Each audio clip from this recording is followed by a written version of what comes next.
Good almost afternoon. My name is Lillian Sexton. I'm the fire marshal for the city of Lake Mary.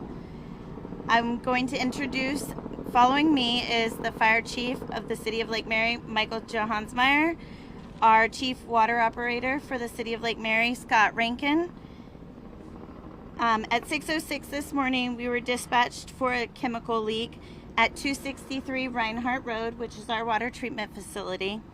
There is no imminent danger at this time, no change to the quality of the water, and we are also encouraging citizens. We have a citizen hotline at 407-585-1391 where we will continue to provide updates as this goes on. I'd like to introduce Chief Johansmeyer this time. Thank you. Mike Johnsmeyer, City of Lake Mary Fire Chief. I'd like to also just mention that we are doing some reverse 911 calls to the area just so that people can understand what's going on in the area. It is safe to travel on the roads here, and also we have a school right next door, and that school is operational right now, and parents can come pick up their kids and so forth. I'd just like to say once again, the City of Lake Mary's water has not been affected by this incident. The facility has redundancies for these types of things to happen. I want to thank all the personnel that are out here, including yourselves, in getting the information out, but the personnel that are on the scene here. We have a tremendous collaboration between ourselves, the PD, a lot of the departments within the City of Lake Mary, but also a lot of the departments within Seminole County. The Seminole County hazmat team is on site right now, along with many of their chief officers. And also we have the Department of Environmental Services here that is also collaborating with us as well, and we have several subject matter experts that we're reaching out to for expert advice through the hazmat team that's here in mitigating this. We have a unified command set up. We have continuous meetings. We'll have continuous meetings, and we will update as we can with the staff. The Unified Command is all our partners, so I just want to be clear, we have the Seminole County Fire Department working the incident with the City of Lake Mary, the City of Lake Mary PD, Department of Environmental Services, and obviously also our on-site subject matter experts from the City of Lake Mary who work the plant, which Scott will be talking in just a minute. We have no injuries at this time, and that's where our focus is right now. We're expecting this to be a longer duration incident just because of how it's planning out here. So our attention is to monitor this tank, but also to ensure that if this goes on for hours to come, that we have rehab services, rehabilitation services, water, food, drinks for everybody that's working the incident. We will be here until it is mitigated completely and it is done. We remain in a monitoring mode. This tank is a 2,500 gallon hydrogen peroxide tank. We have what we're estimating about 1,250 gallons to 1,270 gallons left in the tank. That is completely normal, but there is some type of release of the material, which we do not know why this has happened, and we will not know until after we have mitigated the material completely and removed it from the tank. There's been little to no liquid release, so we do not have a major release going down the street or anything. Anything that we have released from the tank has been contained, and we also have the facility that's containing that can contain any of the fire department operations that we have in effect with adding water and so forth. Like I said, we are expecting this to be a long duration.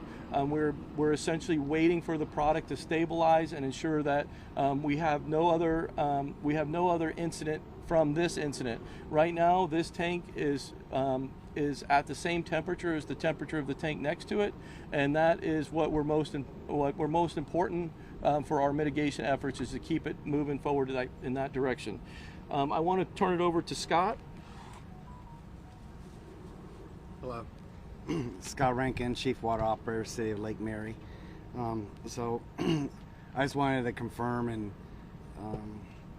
just evaluate that these facilities are built with a lot of redundancy, so we've been able to maintain 100% operations during this event and expect to during the whole duration. And I'd like to thank all the agencies and staff that have come out to assist with the situation we have at hand.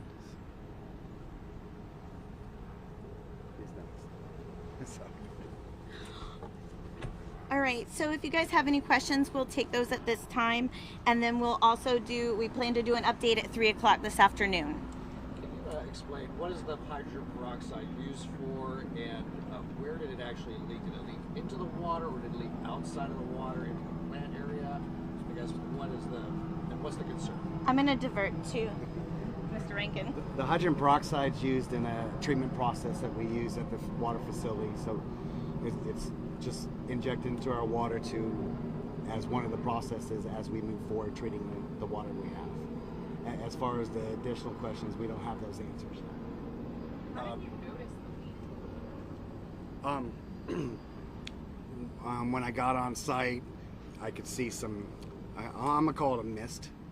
So that's not a normal situation. So I evacuated myself out the facility and called 911. So was this a vapor? Was it a liquid? And if it was a liquid, did it get into I don't know how to explain that. It was just. But did any of it get into the ground? Did it leak outside the plant at all? Go into that? That's the answer for Chief. I'm sorry, what's the question? Did any of this hydrogen peroxide or any of the other contaminate the ground, go outside the facility at all? Absolutely not, that we're aware of at this time. So we're monitoring all of that, and the facility is built to collect any runoff up to 100,000 gallons of water and chemical, whatever would be released in a situation like this. And we do, number one, we do not have the product being released into that drain. Most of what's coming out there is the water that we're putting onto the tank just to make sure that it stayed cool. So was the leak a mist then? The leak is a vapor, is what we would call it. And so I guess what is the concern with hydrogen peroxide? Because a lot of people think of that as something you clean wounds with. Some people use it as mouthwash. What is the concern? Yeah. So we are not chemists by any means, but we have them on call. We're talking to them right now, and essentially, that's a fantastic question because it was the first question I asked when I got here. What's the difference between this? Because we know that's going to be, somebody's going to be thinking, hey, I can go to the local grocery store, pick up hydrogen peroxide. What's the difference? The difference is strictly concentration. So this concentration is much higher than what somebody that would be putting it on their wounds, and so we would need to make sure that it's at a level that it cannot cause harm to anywhere, and that's by keeping it in the container it's in now until we can get it down to a concentration that's safe, and or working as we get further along here, pumping it out of that tank into a stable tank that can hold it. And the vapor is what we would call inert. So when the vapor is going away, there is no concern for the environment or for personnel. That we have a what we would call a hot zone, which would be a contaminated zone in our world, that we wouldn't want to go in and out of that just because the vapor is in that area. But it's a very small area, and it does not include anything outside of the facility of the city of Lake Mary. And you mentioned about the school, the nearby school. Are you recommending parents come pick their kids up, or is school operating as normal? The school is not operating as normal, and we do not have any anticipation at all that that is going to change. This plant is relatively new. It opened in 2021, I think. That's correct. Is this the first time, Scott, that something like this has happened with the hydrogen peroxide or with any of the other chemicals you use to treat the water? Yes. This is the first time? That's the first time, yes. Are you going to take any precautions to prevent this from happening, or is it too early to say? After this event, I know I'm already trying to get a hold of the manufacturer. I already talked to our chemical provider. They're going to assist me getting a hold of the manufacturer so we can have a full investigation done to this tank, and more than likely it'll probably be replaced with a brand new one. A brand new tank? How long is it you expect it to I don't know take that. the tank to get rid of all to offload? I don't have that. So it sounds like the tank failed.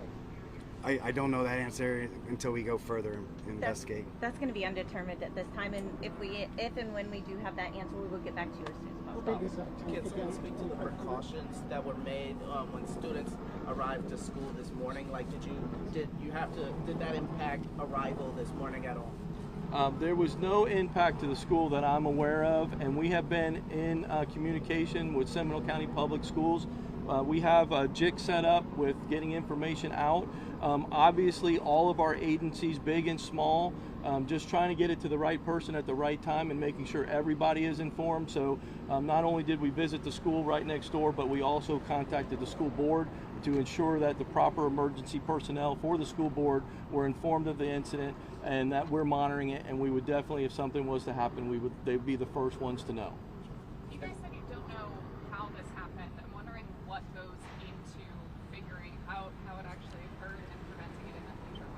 we won't know that until we get to the point that we're out of an incident mode and we're into an investigation mode. Once that happens, then I think it will be very clear. They will be able to figure out what's going on here. And that, I mean, that's really, we just don't know. And that's all. I mean, until it's out and we can, look at pieces and parts, nobody knows what's going on here. Are you able to point out specifically like which area of the building you were focused on behind you? Yeah, so Due to Homeland Security, we're not allowed to pinpoint certain processes of our operation. Oh, okay. Okay? Yeah. With that said, you said you discovered the leak visually. Was there an alarm that should have gone off if the tank was, losing pressure, or did you just see it in time where the alarm didn't go off? So until further investigation, be able to clarify that, it was a visual. The alarm I have is if the leak occurred and went into our containment area. And At this point, it's not in our containment area. Was there supposed to be an audio alarm that would go off in that situation, or? I don't know, and it's probably something we'll look at, and in the future tanks might have that additional alarm put on. Did any of the workers inside feel anything? I was the only one on site. Oh, you were the only one Yeah. on site. Is So anybody- no, I didn't feel anything, hear anything. About what time did you see that? 3 minutes before the call went, so right around 6 o'clock this morning. And nobody's in the plant right now, is That's that right? correct. And so does it affect the water coming out of the plant? No. Or has that been turned off? and you're going No, to the a backup water is plant? 100% operational. I'm just monitoring and operating from another building and a computer. All right, so at this time we're going to stop taking questions. We'll meet back with you at 3 o'clock